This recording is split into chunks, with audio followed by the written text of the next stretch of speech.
Hi friends, इस video में हम जेएम बेवरेज के बारे में डिस्कस करेंगे। जेएम बेवरेज एक अल्कोहल बनाने वाली एक कंपनी है। ये जो मेनली जो कंट्री लिकर बनाते हैं, यानी कि जो सस्ता दारू है ये बनाते हैं। और इसका प्रेजेंस अगर आप देखेंगे, ये महाराष्ट्र बेस्ड एक कंपनी है। इसका जो जो आपका जो कंट्री लिका जो देसी दारू होता है ये महाराष्ट्र में सेल करते हैं। तो यही इसका मोटा मोटी बिजनेस मॉडल है। और इसका सिर्फ रिजल्ट आया है, इसका कोई पीपीटी या फिर कॉन कॉल नहीं होता है। तो रिजल्ट के साथ जो बातें आया है उसके बारे में भी हम डिस्कस करेंगे इस वीडियो में।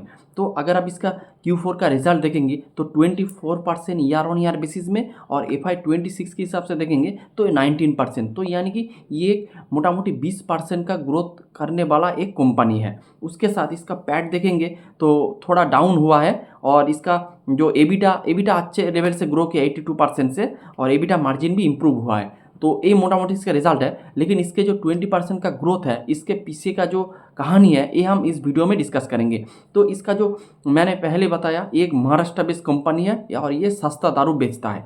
तो जो ये लोग क्या कर रहा है, ये लोग महाराष्ट्र में अपना जो मार्केट शेयर वो गेन कर रहा है। उसके साथ इसका 2-3 अच्छी चीज़ हो गया है कि इसका जो महाराष्ट्र सरकार ने जो दारू का प्राइस हाइक किया है। तो अब जब प्राइस हाइक होता है तो आपका जो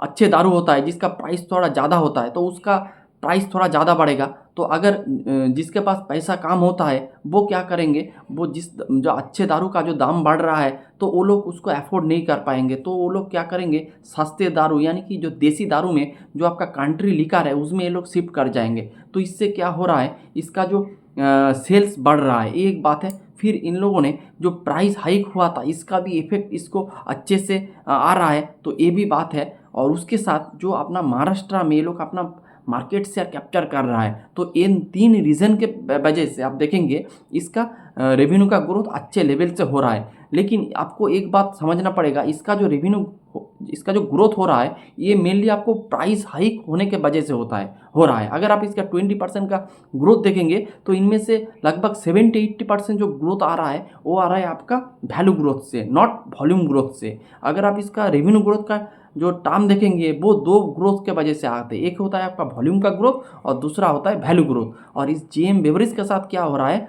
ज़्यादा से ज़्यादा आपका प्राइस हाइक यानी कि जो वैल्यू ग्रोथ के साथ हो रहा है। लेकिन आपको हर बार प्राइस हाइक नहीं मिलेगा। अगर आपके पास वॉल्यूम ग्रोथ अच्छा नहीं होगा और उसके साथ अगर आप प्रीमियम का गेम नहीं खेलेंगे तो आपको हर बार वैल्यू ग्रोथ नहीं मिलेगा।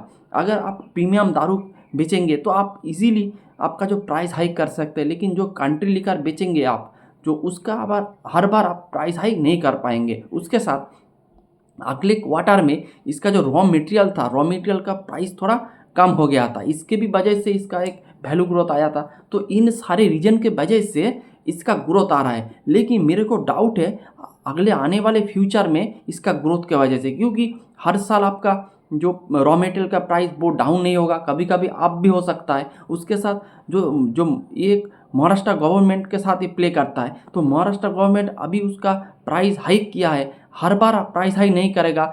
नया नया रूल रेगुलेशन आप ले सकते हैं, कभी कभी तो आप जो दारू बंद भी कर देते। इस तरह का तो वोलाटिलिटी रहता है ये बिजनेस के साथ। तो ये सारी बात है जो आपको देखना पड़ेगा। फिर आप महाराष्ट्र में मार्केट शेयर आप कितना बढ़ाएंगे, अपना मार्केट शेयर बढ़ाने का भी एक लिमिट होगा। आप एक लिमिट के बाद अभी भी उसके पास ऑलमोस्ट 30% मार्केट शेयर है। तो ये एक बात है। उसके साथ एक मेरे को 1-2 नेगेटिव पॉइंट लगा है कि इसका कैपेक्स या फिर इसका जो कैपेसिटी है वो उतना तेज से नहीं बढ़ रहा है। थोड़ा बहुत ब्राउनफील्ड कैपेक्स ये लोग कर पाते हैं, लेकिन उसके बाद अभी एक ही प्लांट है, ये लोग प्लांट को इंक्रीज नहीं कर रहा है। ये इसके साथ एक बात है। और दूसरा बात है कि ये लोग सिर्फ एक महाराष्ट्र बेस्ड कंपनी है, ये महाराष्ट्र के बाहर ये नहीं जा रहा है। ये भी एक दिक्कत है। आप देखेंगे जो कंपनी है वो पूरे पैन इंडिया में बिजनेस कर रहा है। उसके साथ वो लोग आपका इंडिया को छोड़ के और बाहर में भी ये लोग बिजनेस करने चला जा रहा है। लेकिन इस जेएम बेवरेज इन लोगों ने जो अपना बिजनेस वो महाराष्ट्र के अंदर ही रखा है, महाराष्ट्र के बाहर ये लोग अपना बिजनेस को एक्सपांसन नहीं कर रहा है। तो ये है एक मोटा मेरे हिसाब से एक नेगेटिव पॉइंट है। तो जेएम बेवरेज का अगर आप प्लस पॉइंट और नेगेटिव पॉइंट अगर आप बताएंगे तो एक है आपका, आप देख सकते हैं इसका पॉजिटिव पॉइंट में प्राइस हाइक हुआ है, इसके वजह से इसको रेवेन्यू अच्छे से ग्रो हुआ है, एक्सरसाइज ड्यूटी इसका हाइक हुआ है उसका भी इस बेनिफिट मिला है, रॉ मटेरियल का प्राइस डाउन हुआ था उसका भी बेनिफिट मिला है, उसके साथ ये लोग अपना जो मार्केट शेयर भी गेन कर रहा है महाराष्ट्र में।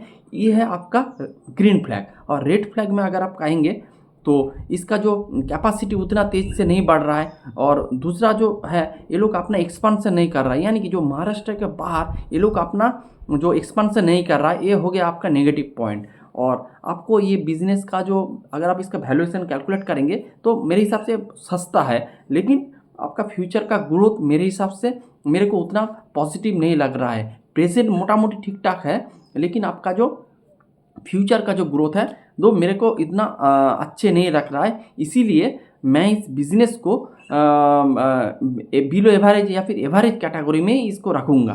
तो यही था मोटा मोटी वीडियो। उसके साथ ये लोग और भी एक नेगेटिव पॉइंट है कि ये लोग अपना प्रीमियम का गेम नहीं खेल रहा है, ये आपका जो मास प्रोडक्ट में ये लोग इन्वॉल्व हो रहा है। जैसे आप दूसरे जो कंपनी होगा और जो हर एक, जैसे आपका जो रॉयल रणथंभौर रेडिको खैतान है, तो हर एक जो कंपनी है वो आप देखेंगे वो क्या कर रहा है, वो प्रीमियम का गेम खेल रहा है। तो प्रीमियम का गेम में आपको वैल्यू ग्रोथ बहुत तगड़ा मिलता है, लेकिन इस तरह का जो सस्ते दारू, देसी दारू, कंट्री लिकर, संतरा करके जो ब्रांड के अंदर ये आते हैं, तो इसका आपको इस बार आपको जो प्राइस हाइक मिला इसके वजह से वैल्यू ग्रोथ मिला है, लेकिन हर बार आपको वैल्यू ग्रोथ नहीं मिलेगा।